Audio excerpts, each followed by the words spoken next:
Reading comprehension में आज हम रीड करेंगे एक पोम जो है क्लास 4 की NCERT बुक से, वेयर गो द बोट्स, और इसके पोएट हैं रॉबर्ट लुइस स्टीवेंसन जो एक स्कॉटिश राइटर हैं, और उन्होंने अपने चाइल्डहुड की मेमोरी को मेमोराइज करते हुए एक बच्चे के पर्सपेक्टिव से इस पोम को लिखा है। किस तरह से एक पेपर बोट को बनाते और उसे रिवर में छोड़ते समय बच्चे के मन में जो भावनाएं, जो संवेदनाएं और जो चिंता उस पेपर बोट के लिए उत्पन्न होती है, उसी को उन्होंने बड़े सुंदर तरीके से इस पोम में रखा है। बहुत ही प्यारी और इंटरेस्टिंग पोम है। So first of all we will read and understand the poem and after that we will answer some question related to the poem. So let's start reading with me. Dark brown is the river, golden is the sand, it flows along forever with trees on either hand। Poem के first stanza में poet ने एक imaginatory scene create किया है जिसमें उन्होंने कहा है कि रिवर या नदी डार्क ब्राउन कलर की है और रिवर के तट पर जो रेत है उसका रंग सुनहरा या गोल्डन है। It flows along for ever with trees on either hand, यहाँ पर इट यूज़ हुआ है रिवर के लिए। फॉर एवर का मतलब हमेशा से, ईदर हैंड का मतलब दोनों तरफ। तो यह रिवर हमेशा से अपनी दोनों तरफ पेड़ों की श्रृंखलाओं को लिए यूं ही बहती रही है। Green leaves are floating, castles of the foam, boats of mine are boating, where will all come home. जिस तरह से जब हम यात्रा करते हैं तो हम देखते हैं कि हमारे साथ यात्रा करने वाले यात्री कौन कौन से हैं, उसी तरह से अपनी पेपर बोट को रिवर में छोड़ते समय वह नन्हा बच्चा यह जानने का प्रयास कर रहा है कि उसके साथ साथ बहने वाली चीज़ें कौन कौन सी हैं। ग्रीन लीव्स आर फ्लोटिंग, हरी पत्तियां भी बह रही हैं।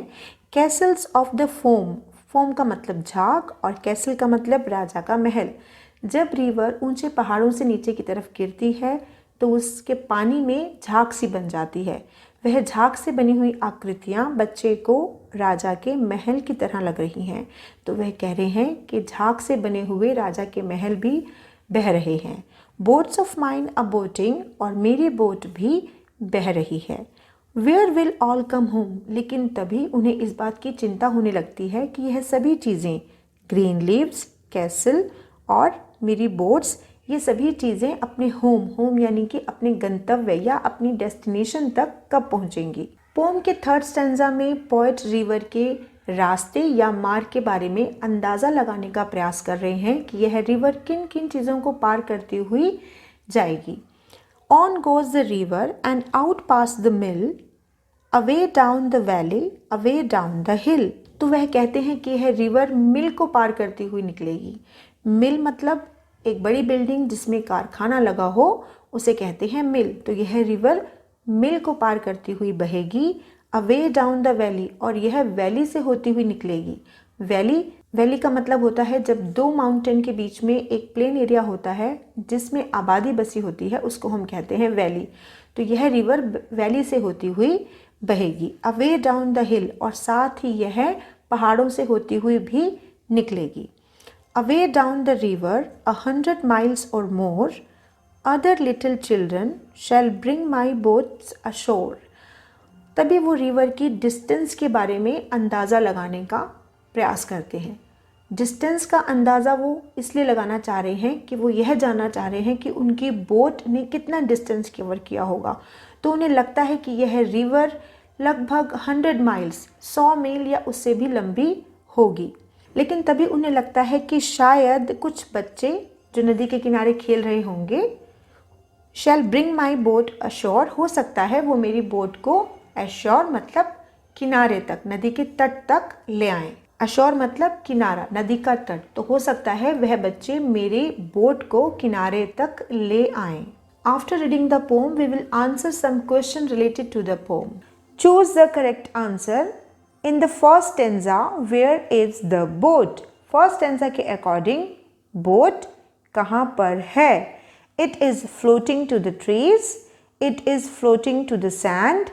It is floating along the river. None of the above.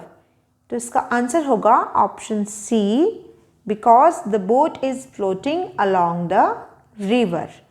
Question number 2 is, in the second stanza, what are the things floating on the river? Second stanza के according, river में कौन कौन सी चीज़ें फ्लोट कर रही थी?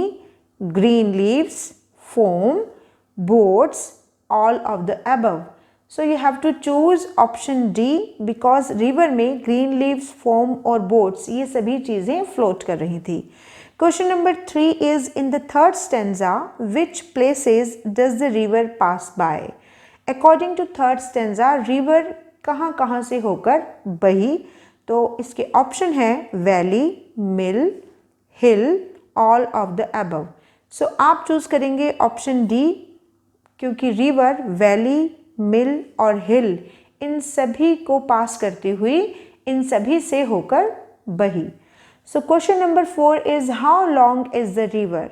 रिवर कितनी लंबी है?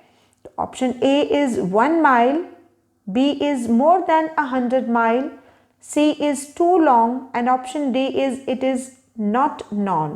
So you have to choose option B, more than 100 miles.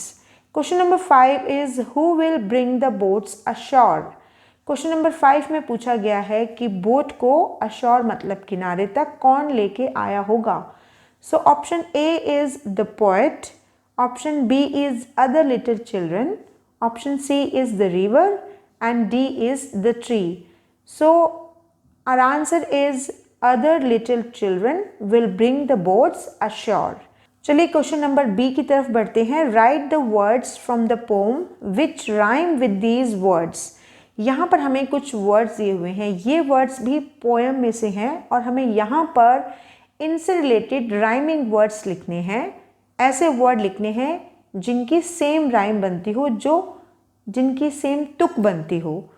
तो ऐसे शब्द, ऐसे वर्ड हमें यहाँ पर लिखने हैं, लेकिन जो वर्ड हमें लिखने हैं वो भी हमें पोम से ही लिखने हैं। तो सैंड, सैंड का राइमिंग वर्ड जो पोम में दिया है वो है हैंड। फ्लोटिंग, फ्लोटिंग का राइमिंग वर्ड जो पोम में दिया हुआ है वो है बोटिंग।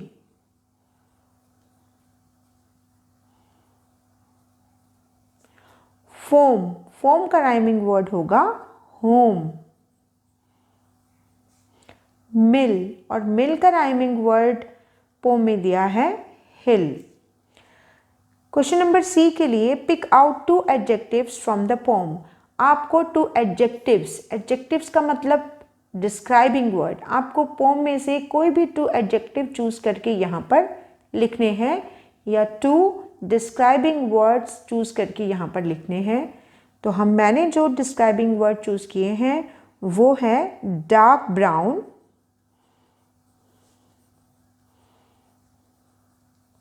और गोल्डन। सो उम्मीद करती हूँ आज का ये वीडियो आपके लिए हेल्पफुल रहा होगा। इसी तरह से बने रहिए पेपर पेंसिल एकेडमी के साथ। आज के इस वीडियो को अपना समय देने के लिए आपका बहुत बहुत धन्यवाद।